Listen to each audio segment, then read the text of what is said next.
Fala, minha gente, sejam muito bem-vindos e bem-vindas aqui no meu canal. Eu sou Rodolfo Kapler e esta é mais uma edição do Kapler Entrevista.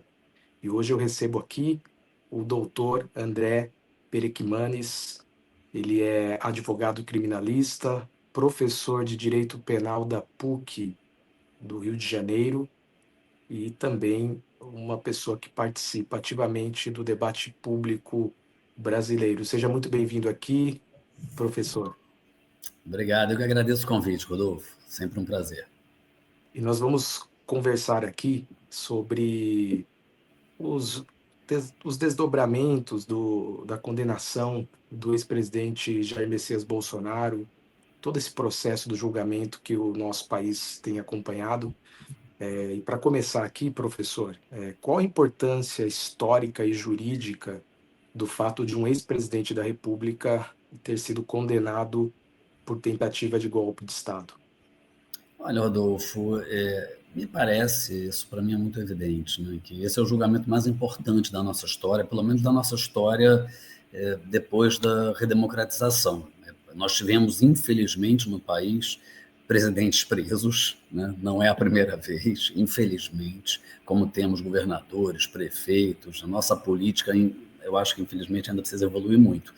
Mas é a primeira vez, como você disse, que não só um presidente, mas militares de alta patente são julgados e condenados por atentarem contra a democracia. E eu acho que isso é fundamental, porque a nossa democracia ainda é muito recente, ela ainda é muito frágil. Por mais que a gente tenha instituições funcionando com dificuldades, por mais que a gente tenha uma Constituição bastante interessante, a nossa democracia ainda é muito recente, é muito frágil, e a gente vê que, por muito pouco, a verdade é que, por muito pouco, esse golpe de Estado não foi bem sucedido. Então, esse julgamento me parece, sim, talvez, eu diria não, talvez não, eu diria com certeza, o mais importante da nossa história recente. Professor, o STF aplicou a Bolsonaro e aos outros 7 co-réus crimes como golpe de Estado, abolição do Estado Democrático de Direito, dano ao patrimônio público e organização criminosa armada. Do ponto de vista técnico, jurídico, como o senhor avalia essa consistência dessa tipificação?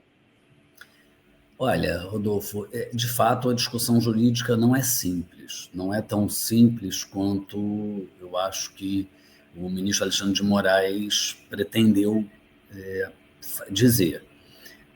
Independente de eu concordar ou discordar da decisão, mas ela certamente não é uma decisão tão simples. Existem questões jurídicas bastante pertinentes, a começar por uma que foi discutida, foi acolhida pelo ministro Luiz Fux, que seria o que nós chamamos de consunção, a absorção de um crime por outro. O direito penal, é muito importante que a gente saiba isso, o direito penal brasileiro ele é guiado pelo dolo, pela intenção do agente. Qual a intenção do agente quando ele pratica uma conduta? Então, vai haver situações, e não são raras, vai haver situações em que o agente ele pratica uma conduta que é prevista como crime, mas aquele crime nada mais é do que o meio necessário para o que ele realmente quer, que é um outro crime. E nessas situações só vai prevalecer o crime que a gente chama o crime fim. Então, essa discussão, por exemplo, de que a abolição do Estado Democrático de Direito, a tentativa, né? Porque os tipos penais falam em tentar, não falam em conseguir. Até porque se for conseguir, a gente não estaria aqui batendo papo, né? Então, mas você tentar abolir o Estado Democrático de Direito com o objetivo de dar um golpe de Estado, me parece que a alegação das defesas de que o que deveria prevalecer seria apenas a tentativa de golpe de Estado, ela não é absurda. Eu não estou dizendo que seja correta, mas ela faz sentido. O grande problema, a meu ver, é que o ataque não foi apenas ao ex-presidente Lula. A tentativa não foi apenas de impedir a posse dele. Houve um ataque, por exemplo, ao Supremo Tribunal Federal. A ideia seria tomar o TSE. Então, é o que eu digo, quer dizer, o crime de abolição do Estado Democrático de Direito ele é mais amplo. Ele vai contra o Poder Judiciário, o Poder Legislativo, vai fechar o Congresso, por exemplo, não seria o caso aqui. Mas como os ataques foram para além de uma tentativa de golpe de Estado contra o próprio Poder Judiciário, contra o ministro Alexandre de Moraes, por exemplo, né? Havia o plano Punhal Verde para tentar matá-lo, destruir, né? E coagir o Supremo Tribunal Federal. Parece que a condenação pelos 2 crimes está correta, embora não seja uma interpretação tão simples. A questão do dano ao patrimônio público, eu vou ser muito sincero, teria que olhar o processo, mas assim, é o que o ministro Alexandre de Moraes falou, que a gente chama de autoria mediata, quer dizer, não é você que vai e danifica, mas você manda que alguém faça isso, você querendo viabiliza que alguém faça isso. Eu não tenho como te dizer se a prova dos autos efetivamente justificava a condenação de todos por isso, ou se alguns nem pensaram sobre isso. Essa é uma prova, eu acho, um pouco mais frágil, para ser bem sincero. E a organização criminosa me parece muito evidente. Quer dizer, a ideia, eu acho muito boa, achei muito boa a menção do ministro Flávio Dino ao boi fatiado. A ideia proposta pelo ministro Fux de pegar separadamente, isoladamente, cada uma das ações e tirá-la de contexto, ela não me parece jurídica corretamente. É evidente que você fazer uma live, isso não é dar um golpe de Estado, isso é evidente. É evidente que você tentar interferir, vamos colocar assim, numa investigação, isso pode ser deletério, mas não é golpe de Estado, não é tentativa de abolição do Estado Democrático de Direito. Agora, quando há indícios concretos de que tudo foi uma conduta encadeada de descredibilização das eleições, descredibilização do voto eletrônico, de descredibilização das instituições, para que, num caso de uma derrota na eleição que viria a acontecer, se poder questionar a legitimidade da eleição e depois, uma vez que o TSE diplomou o presidente Lula, partir, vamos colocar assim, para um momento mais grave, de até efetivamente um plano de extermínio das autoridades, eu acho que o todo realmente aponta para o crime de pertinência à organização criminosa, de associação criminosa. Por quê? Porque nós temos ali uma pluralidade de agentes unidos com o propósito do cometimento de crimes, de mais de um crime, né?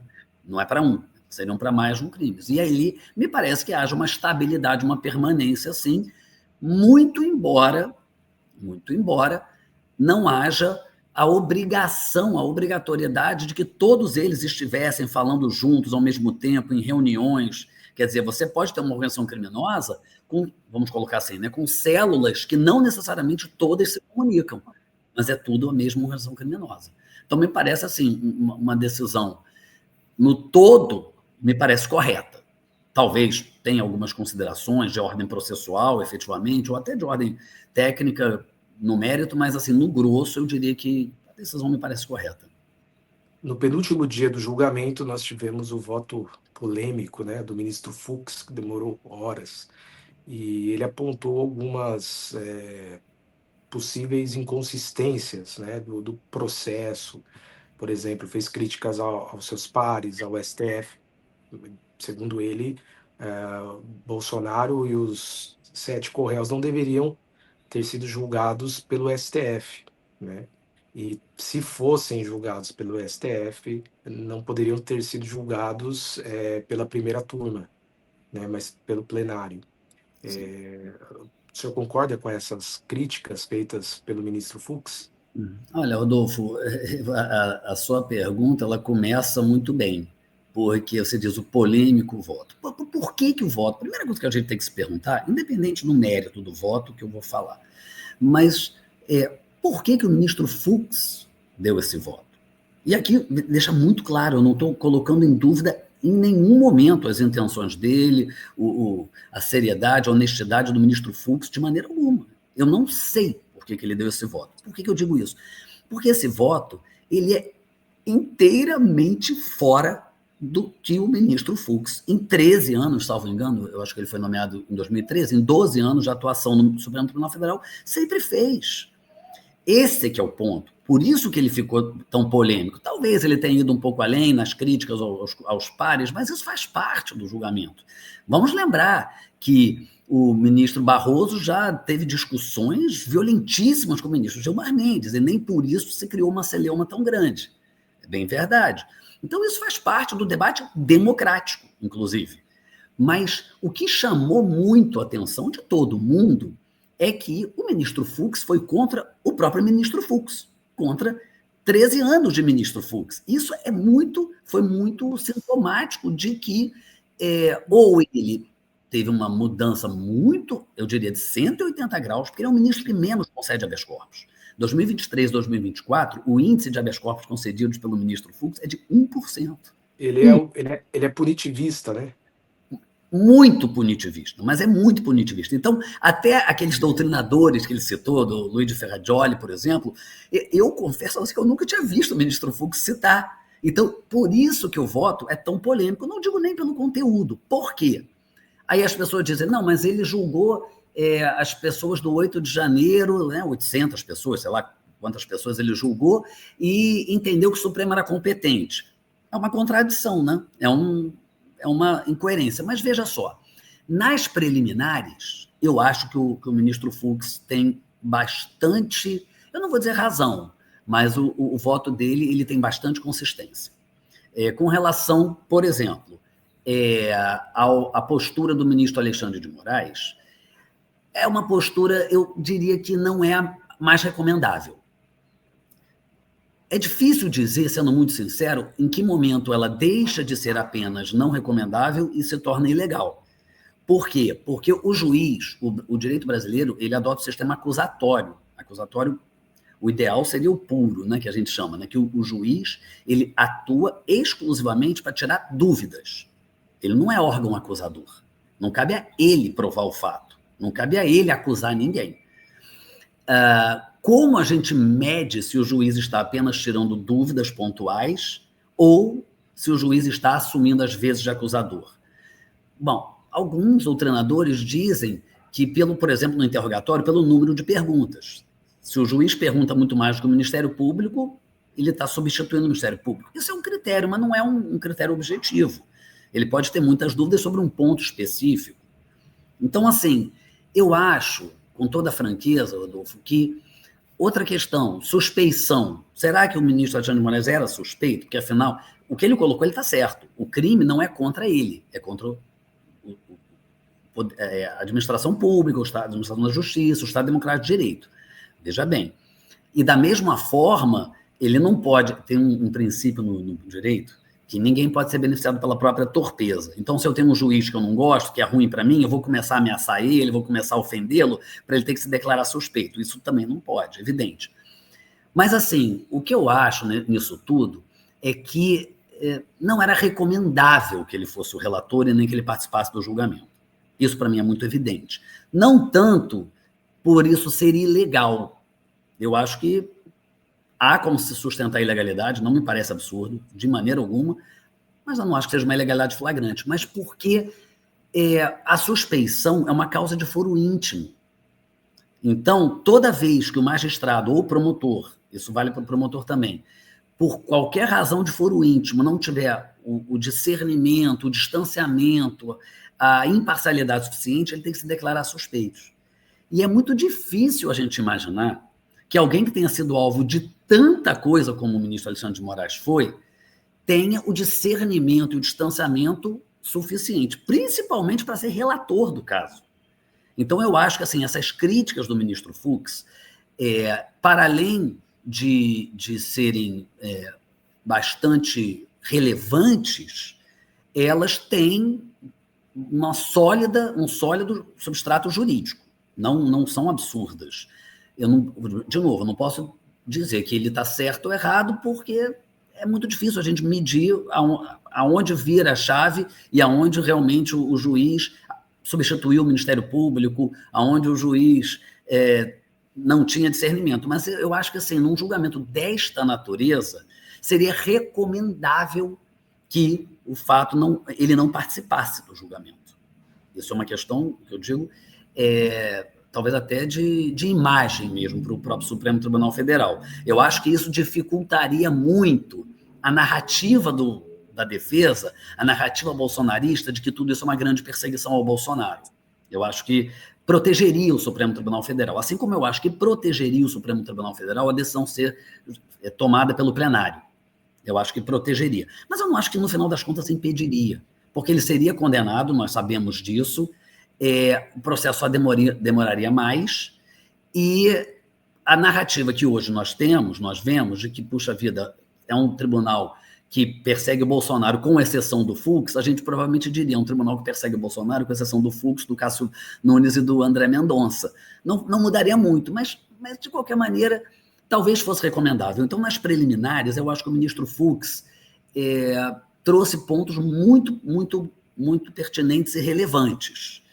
No mérito, aí eu acho que o ministro Fux, com exceção dessa discussão da absorção que eu falei no início, que também me parece bastante interessante e cabível, no resto eu acho que ele fez ali eu sempre brinco com isso, um duplo twist carpado para poder juridicamente chegar a uma solução que para ele provavelmente parecia mais justa, que era de absolvição. Não me parece que dê para a gente fracionar esse boi e dizer que não houve uma organização criminosa, que não houve uma tentativa de golpe, ou no final das contas, Rodolfo,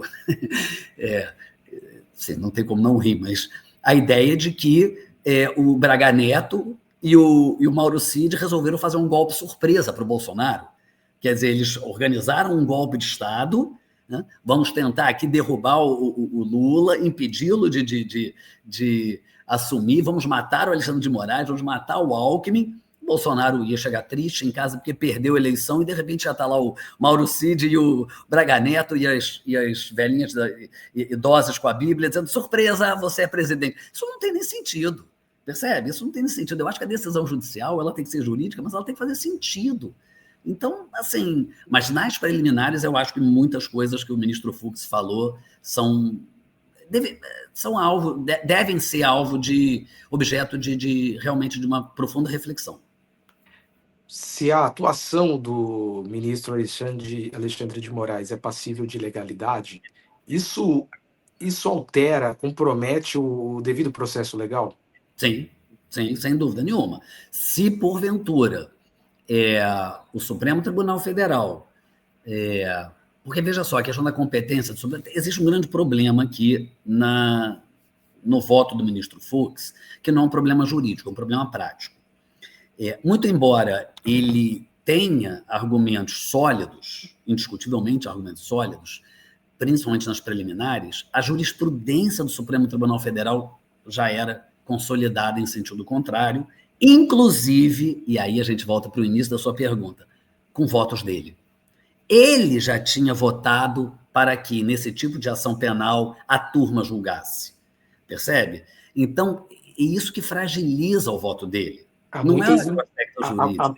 há muitas incoerências, né? Por exemplo, ele votou para absolver Bolsonaro e 6 Correios, mas ele condenou Mauro Cid. E se ele condenou Mauro O Braga Cid... Neto. Exatamente. Isso. Se ele condenou, significa que ele está, de certa maneira, concordando que houve, de fato, uma tentativa de golpe. Mas para quem? Para o Bolsonaro, que não é condenado? Quer dizer, é o ajudante de ordens que não recebe ordens. Quer dizer, não faz sentido, tem muitas incoerências. Quer dizer, o grande problema, e aí ampliando um pouco mais essa discussão, eu acho que o grande problema que o Supremo Tribunal Federal enfrenta há muito tempo é da insegurança jurídica. Nós não sabemos o que esperar das decisões. Cada dia, os ministros... É muito difícil ver coerência. Alguns ministros, como a ministra Carmen Lúcia disse, ela é muito coerente. A gente sabe o que esperar dela. Mas existem outros ministros que, ora, votam numa situação, ora, votam em outra. E isso fortalece narrativas de que haveriam perseguições, seja contra o Bolsonaro, seja contra o Lula, seja contra quem quer que seja. Quer dizer, veja só, o ministro Fux, ele se manifestou contrariamente a proibição de concessão de entrevistas pelo Bolsonaro, né? No que ele está certíssimo. Eu acho que ali o ministro Alexandre de Moraes errou com gosto, vamos colocar assim. Mas o ministro Fux proibiu o ex-presidente Lula de dar entrevistas. Veja, olha a incoerência. Então, essa incoerência é que fragiliza, porque, na prática, se as preliminares fossem acolhidas, o processo seria todo nulo. Nada disso. A nulidade, ela contamina o processo. O ex-presidente Lula não foi absolvido. Ele é primário, de bons antecedentes, segundo a lei. Mas ele não foi absolvido. O que aconteceu foi que o processo foi todo anulado. Por quê? Porque o senador, hoje senador, né, Sérgio Moro, na época juiz, junto lá com o Deltan e com aquela turma deles, eles atropelaram totalmente o que prevê a lei. Então, a consequência seria a mesma. Seria a mesma. Se, porventura, o Supremo Tribunal Federal, os outros ministros, tivessem acolhido o voto do ministro Fux, nas plenárias, eles iam anular o processo desde o início e isso ia recomeçar. Então, assim, a consequência seria essa. Se eles reconhecessem que a atuação do ministro Alexandre de Moraes era ilegal, ao ser relator, no entendimento do ministro Fux, assumir as vezes de inquisidor, de acusador, isso anularia o processo desde o início. Vamos falar um pouquinho sobre a dosimetria das penas. Bolsonaro pegou 27 anos, né, e 3 meses. Os outros co-réus, afora o Mauro Cid, pegaram mais de 20 anos. O general Paulo Sérgio pegou 19, eu acho. 19. A coerência nessa dosimetria, como o senhor analisa isso? Acho que há. Nisso eu acho que há. Eu confesso a você, Rodolfo, que eu me aproximo mais de uma consideração que o ministro Flávio Dino fez. Eu acho que o general Braga Neto poderia ter pego uma pena maior, porque ele foi muito protagonista, segundo a prova, de um plano que pretendeu ir aonde nem mesmo a ditadura militar foi, que era o assassinato de ministros do Supremo. Vamos lembrar que na ditadura militar nós tivemos muitos ministros caçados, né? O ministro Evandro Lins e Silva, Vitor Nunes Leal, enfim, foram caçados pelo AI-5, mas não foram mortos. E o plano que, segundo a acusação, era, vamos colocar assim, liderado pelo general Braga Neto, incluía o assassinato de autoridades, inclusive de membros do Poder Judiciário. E eu acho isso especialmente grave. Então, eu concordo com o ministro Flávio Dino. Eu acho que o general Braga Neto poderia ter pego uma pena, ter recebido uma pena maior, talvez até igual a do Bolsonaro, embora a diferença tenha ficado muito pequena, né? Mas, de resto, acho que sim. Acho que foi eles foram separando, fizeram uma gradação. Quer dizer, o general Augusto Heleno, por exemplo, teria tido uma participação um pouco menor. O deputado, acho que hoje ele é deputado, Alexandre Ramagem, teria saído do governo. Então, muita coisa ele, não, pelo que eu entendi, não haveria prova de que ele teria continuado. E o general Paulo Sérgio, pelo que se entendeu ali, ele teria tentado demover, né, o ex-presidente Jair Bolsonaro da ideia, mas não conseguindo, teria levado adiante. Então, eu acho que a gradação ficou adequada. Eu acho que tinha muita gente que esperava muito mais, né? E eu acho que não, acho que ficou adequado. O crime é muito grave, os crimes são muito graves. O Bolsonaro, ele está inicialmente em prisão domiciliar, né, mas a possibilidade de transferência para o regime fechado. Quais critérios jurídicos definirão se ele ficará em casa ou em cela especial ou presídio comum? Bom, vamos lá, isso é importante. E é uma outra questão de insegurança jurídica, demonstra insegurança jurídica por posicionamentos do Supremo Tribunal Federal um pouco randômicos, né, um pouco aleatórios e erráticos. O fato dele ter mais de 70 anos não garante a ele a prisão domiciliar, porque a lei de execução penal prevê que a prisão domiciliar para quem tem mais de 70 anos é apenas para condenados em regime aberto, não é o caso dele, né? E esse é o entendimento que o Superior Tribunal de Justiça também tem. O juiz pode, dependendo do caso concreto, mesmo num regime fechado, originariamente fechado, conceder a prisão domiciliar, que foi o caso, por exemplo, do ex-presidente Fernando Collor de Mello. Mas ali por quê? Porque, salvo engano, eles entenderam que havia uma doença grave. Salvo engano, pelo que eu me recordo. Mas mesmo sem uma doença grave, eles podem entender que, enfim, por algum motivo, eu não consigo imaginar qual seria, no caso do ex-presidente Jair Bolsonaro, ele deveria ficar em prisão domiciliar. Outro fundamento que pode justificar a prisão domiciliar é a questão de saúde. E aí eu acho que esse é um aspecto que o Supremo Tribunal Federal tem que ter muito cuidado. Por quê? Porque a lei fala em doença grave.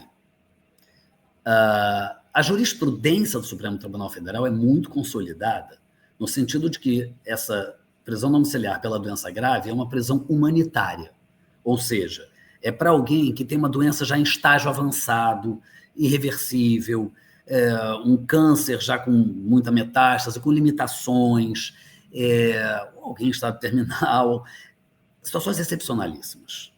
E aí a gente se pergunta, mas será que o ex-presidente Fernando Collor de Mello está numa situação como essa?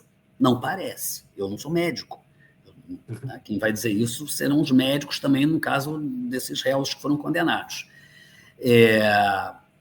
Mas eu acho que, assim, se ele não está numa situação tão grave, o Supremo Tribunal Federal deu a ele um entendimento diferente do que ele dá à grande massa de presos no Brasil. Aqueles presos, diria eu, comuns. Né?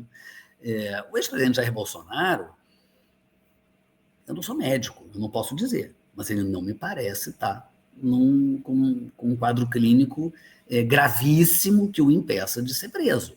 Ele está, diria eu, funcional, ele está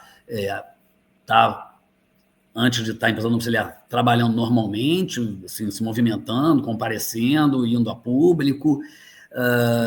Eu não vou nem dizer aqui, né, como ele disse durante a pandemia, que ele tem uma saúde de atleta, né, que ele é atleta e tal, mas assim, não me parece, não sou médico, deixar bem claro, não me parece, como leigo, olhando isso tudo, não me parece que ele se encaixe no que o Supremo Tribunal Federal, em regra, estabelece como requisito para uma prisão domiciliar por razão humanitária.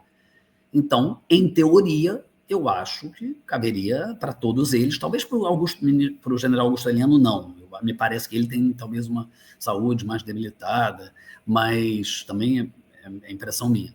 Mas para os demais, caberia uma prisão comum, quer dizer, né? Na Papuda ou na cela da Polícia Federal, enfim, talvez com alguns cuidados, porque afinal é uma pessoa que pode ser alvo de qualquer tipo de represália, né? Que impacto essa condenação pode ter sobre as Forças Armadas, visto que 4 dos condenados são generais, almirantes de alta patente? Essa talvez seja a pergunta mais difícil de responder. Se eu for bem honesto com você, eu diria um solene não sei. Eu posso te dizer o que eu gostaria, o que eu esperaria.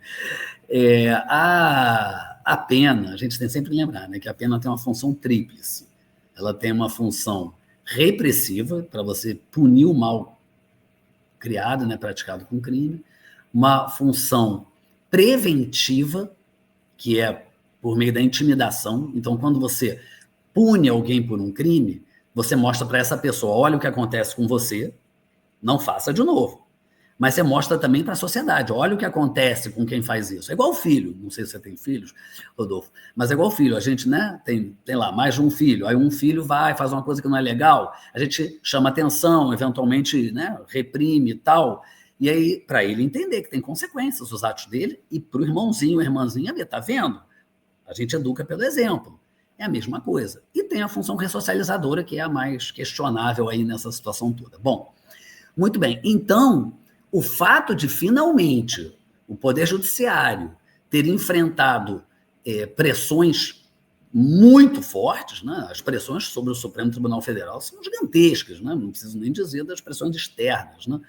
E mesmo assim ter tido a coragem, porque a decisão indiscutivelmente é muito corajosa, ter tido a coragem de punir generais e militares de alta patente que atentaram contra a democracia, deveria servir para mostrar para as Forças Armadas que elas não devem ser politizadas e que elas são defensoras, naturalmente, da Constituição, né? Defensoras, elas estão a serviço da Constituição e a serviço da população e a serviço da democracia. Mas eu tenho muita dificuldade, sendo muito sincero, eu tenho muita dificuldade de acreditar que vai haver uma mudança de pensamento nas Forças Armadas. Existe um pensamento muito incutido dentro das Forças Armadas ainda, enfim, de que eles são o que eles chamam, né, de poder moderador, que eles estão acima do bem e do mal e que eles são os fiscais da nossa república. E enquanto isso não mudar, acho que a gente vai ter que viver sempre desviando de golpes militares. Do ponto de vista do direito penal, qual precedente esse julgamento estabelece para futuros casos de atentado contra a democracia no Brasil? Olha, bom, se o Supremo Tribunal Federal não mudar o entendimento, né, que é sempre uma possibilidade, eu acho que estabelece a competência do Supremo para esse tipo de julgamento, estabelece que esses casos serão julgados pelas turmas e não pelo plenário, estabelece que serão reprimidos com, enfim, extremo rigor, enfim, e que os processos tramitarão com a rapidez necessária, porque também de nada adianta você ter uma acusação dessa e você levar 10, 15 anos para julgar, né? Isso também não faria sentido. Eu imagino que sejam esses os precedentes. Mas, assim, né, com o Supremo Tribunal Federal, a gente sabe, né? Mudam, se aposentam 2, 3 ministros, entram 3 ministros com outro viés, e aí amanhã ou depois a gente vai estar tendo aqui um bate-papo sobre um entendimento talvez diferente. Mas, em teoria, acho que a ideia é essa. Professor, reta final aqui. Tem uma pergunta que eu gostaria de fazer, e eu sempre desejei fazer essa pergunta para algum jurista aí que trabalha com direito penal. O fato dos ministros do STF se pronunciarem fora dos autos influencia nos votos, nas decisões que eles tomam? Não acho que influencia na decisão que eles tomam, mas eu acho que é extremamente nocivo para o próprio Supremo Tribunal Federal. Acho que depois contra o próprio Supremo Tribunal Federal.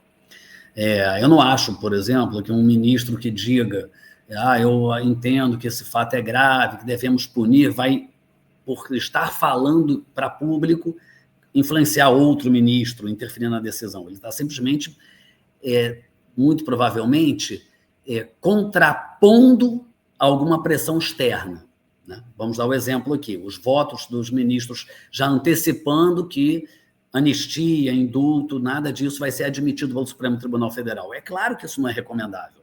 O juiz, ele julga sobre o processo, ele julga a questão que é levada a ele judicialmente, não uma questão futura, uma questão hipotética, por mais concreta que ela seja, mas ainda uma questão futura hipotética. Então, isso não me parece positivo, mas nenhum dos ministros vai deixar de julgar daquela forma porque o colega está externalizando isso de público. Eles fazem isso, na grande maioria das vezes, na minha opinião, pelo menos, para responder a pressões externas e para dar recados. E isso eu não acho muito positivo, mas... Professor, esse caso é sui generis no Brasil? As outras cortes, vamos pensar em Estados Unidos, o senhor que é um grande estudioso dos países da Europa, também os ministros da Suprema Corte desses países também se pronunciam muito fora dos autos? Fazem live com blogueiros, essas coisas todas? Não.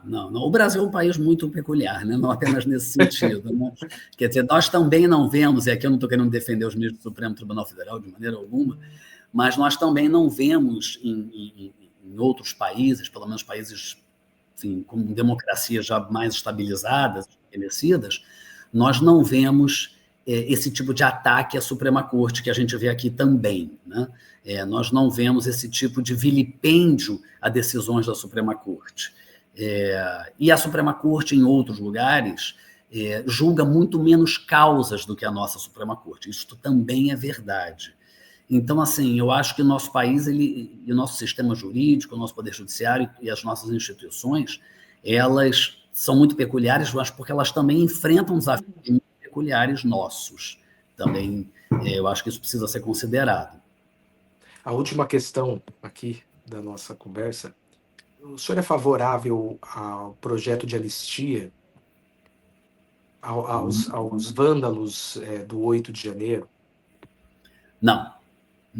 Eu acho que eu discordo veementemente de muitas das penas que foram fixadas. Eu não acho, com toda a sinceridade, que eu não chego a adotar a narrativa da Débora do Batom, Débora, não é o nome dela, né? Da Débora do Batom. Puxa vida, ela foi lá pegar, botar o batom lá na estátua. Perdeu uma, né?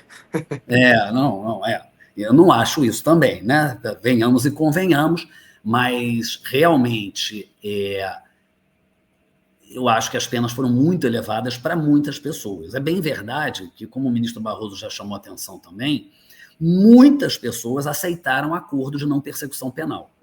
Então, não foram sequer processadas. Não é que todo mundo foi. mas eu acho que muitas daquelas penas foram muito elevadas. Mas eu acho que isso está dentro da discricionariedade do Poder Judiciário. Eu não acho que seria bom para a gente, nem para fortalecimento das nossas instituições, que o legislativo se imiscuísse nisso. Eu acho que o judiciário ele erra.